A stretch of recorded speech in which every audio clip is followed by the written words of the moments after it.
The Satanic Panic, how a moral panic and child abuse scandal took over the 1980s and 90s, by Cadence, Gutman, Crawford, and Macen Beichler. The Satanic Panic was an era in American history fueled by the intense fear of Satan-worshipping cults, which largely started in the 1970s despite not gaining traction until the 80s and 90s. This fear could mainly be attributed to the Church of Satan and its leaders, Anton LaVey, located in Chicago, Illinois. People magazine reported that in the late 1970s, LaVey appeared in the documentary Satanist, The Devil's Mass, which provoked media attention and gave the general public an example of satanic rituals, effectively creating widespread paranoia. The fear was only worsened by the introduction of the child abuse industry, highlighting such cases as the daycare scandals Michelle remembers and a 1984 falsified case in Richmond, Virginia, where two children accused family members of killing a child and cannibalizing it during a satanic ritual. Animal mutilation was also highlighted in the media as Satanist practice. In 1984, rumors of animal sacrifice spread across Illinois, and in 1986, multiple severely mutilated animals were discovered in California. The introduction of heavy metal music into the widespread media also sparked fear and accusations throughout the public. Games such as Dungeons and Dragons were also accused of belonging to satanic cults. However, these groups were only accused on the grounds of participating in violent and ritualistic games. During the Satanic Panic, the media heavily influenced the growth of the movement and were responsible for a majority of the paranoia that stretched across the country. Videos such as Geraldo Rivera's Satanism Warning Signs, which premiered on TV, are responsible for not only false allegations, but the deep-rooted stigma around those who dressed or looked different, or believed in different religions or social practices. Parents, warning signs that might indicate a child's drift towards Satanism include abrupt emotional changes, changes in school habits, rejection of parental values, unusual interest in books on Satanism, black magic, or witchcraft, obsession with rock music groups using satanic symbols or references, rejection of friends, preference for being alone, meditation, chanting, use of new vocabulary.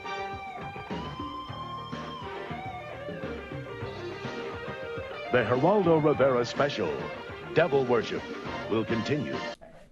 Despite the range of reasons behind the Satanic Panic, one book serves as the catalyst for the entire start of the movement. According to the CBC, the book, Michelle Remembers, sparked fear, outrage, and paranoia across the country in a matter of weeks.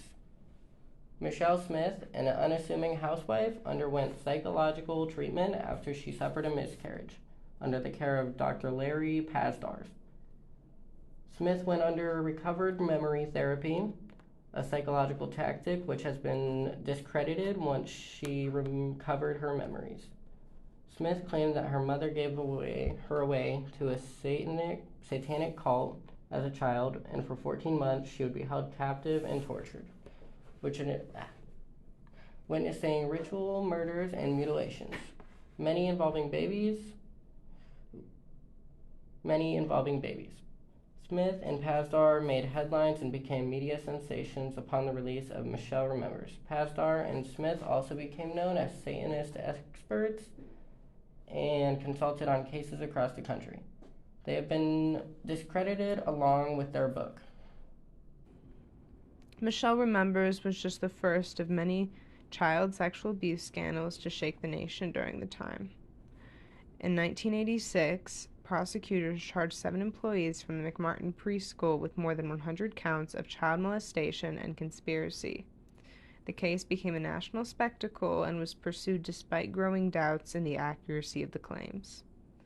Claims made during interviews with victims included sightings of the Gutman, bloody animal sacrifices, and flying school employees.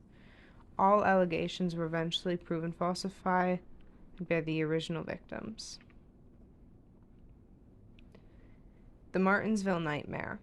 In 1992, a satanic sexual abuse scandal shook Martinsville of Saskatchewan, Canada. These claims escalated from child abuse rumors to accusations of satanic rituals. Eventually, the allegations snowballed from 2 employees at a Martinsville home daycare to 5 police officers and 7 other people from several different counties. They were all accused of being members of the Brotherhood of the Ram, who allegedly practiced ritualized sexual abuse on children in their Satan church. The Memphis Three. In 1994, 3 8-year-old boys, Chris Byers, Stevie Branch, and Michael Moore, were brutally murdered and discovered in the woods. Damian Eccles, Jason Baldwin, and Jesse Miskelly Jr. were accused and convicted of the triple murder despite little to no evidence. During their trial, there were claims of cultic rituals against the boys. The conviction inspired books and movies, which eventually led to a movement to retry or free the 3 men.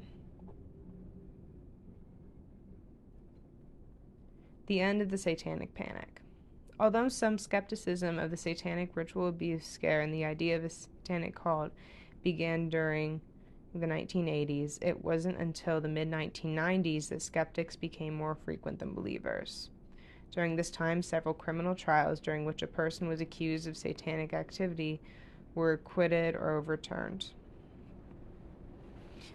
Not only was there a shift in individual opinions and in government opinion, but there was a shift in media coverage. In 1987, journalist Debbie Nathan publishes The Making of a Modern Witch Trial, which criticized methods of the government and judicial court during the Satanic Panic.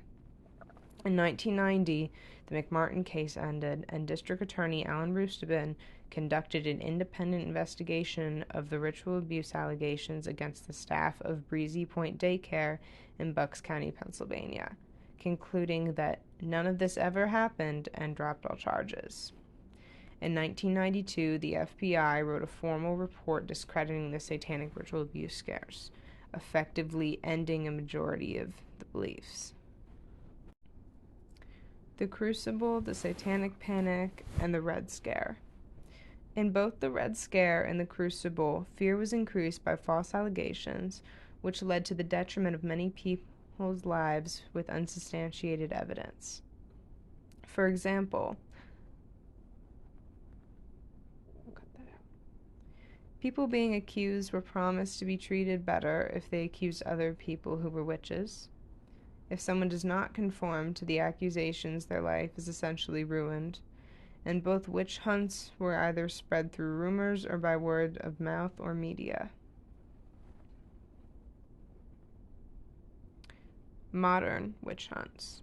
Witch hunts are not only literal but metaphorical in the way the term is applied.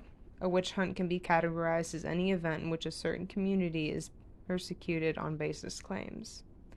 This can include people of color, members of the LGBTQ+ community, religious groups, and those with differing political and social ideologies.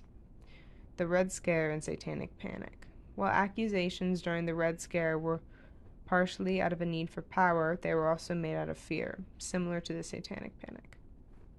Many of the claims made at these times were basic accusations, and they both targeted different religious and political and social ideologies.